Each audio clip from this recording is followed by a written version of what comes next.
Hey everyone, how's it going? It's Cory and Rhonda with Utah Dream Properties in Keller Williams.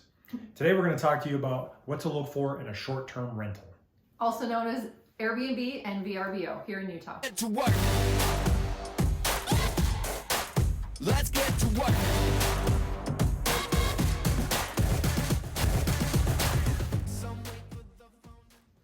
Okay everybody, so today we want to talk about what to look for in a short-term rental here in Utah. And again, most people call them Airbnb or VRBO.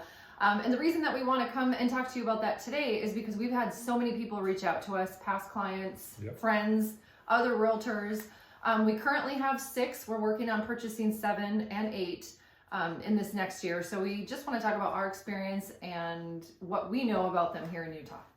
So first, let's start out with, kind of the area, right? So there's several things to think about when you're talking about the area of what we're looking for.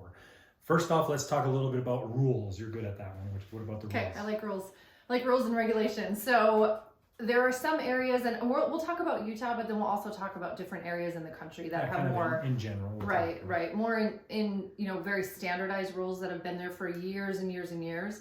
And that's really, in a perfect world, that's what you want. Because you want somewhere that their economy kind of is dependent on the short-term rentals. Right. So that they're very established. So you don't worry about things coming around and changing. So I'll give you an example. When we first started getting into this, I was researching some cities and there was absolutely no rules or regulations. And I thought, this is fantastic because then you can just go in and start. But really that's not what you want because they can shut you down at any minute. Right. So they can meet and the city can vote and all of a sudden there's no more. Right. So be careful with that. And the way that we look at it though, we happen to have one in Layton and there really aren't any rules or regulations. And the way that we look at that one is if it doesn't work for some reason, we can easily flip that into a long-term rental. Right. Super simple to do that. We've got others in other areas throughout the country that we really couldn't do that with. Correct. But again, those are in very established areas. So definitely look at rules and regulations. And then of course you want to look at demand. So it's like, you don't just pick a city and just say, hey, I'm going to throw an Airbnb there. What brings people there? You can search on Airbnb yourself. And that's kind of what we do is we go on there and we say, okay, let's pretend that we're a guest and we're looking for a place next month. How many are available and what prices are they going for? Just as an example for that, just so it's kind of easier to understand, we had no idea, or at least I didn't, that the Smoky Mountains demand 12 million visitors a year. I had no idea of that until we started researching into the different national parks and things. Right. So 12 million visitors a year, and the area is dependent on those visitors to be there for their economy. So those were 2 boxes that were easy to check off in that area. Plus, we reached out and talked to people in the area that said, hey, demand is high. These are, this has been my experience, only in one in this area. Right.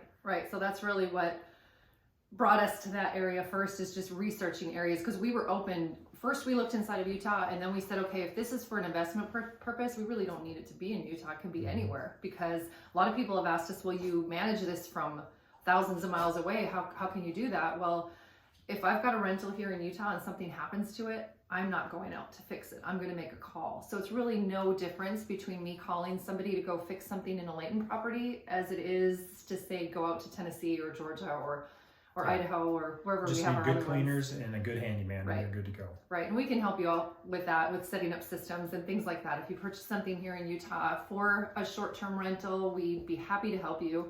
Like I said, we've got people reach out to us all the time. All right, everybody, so Bree is hard at work putting these out for you every week. All right, we'd like to hear from you.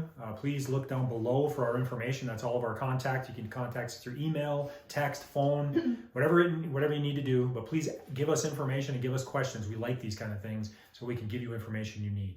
And then, of course, if you're looking for properties in the area, search our website to your heart's content and then reach out to us again with questions. We're going to do future videos on other Airbnb and VRBO subjects that people have asked us about, so make sure you stick around for that. Yeah, stuff like how to renovate them, how much you can expect to earn from them, those kind of things. And how to self-manage. Yep.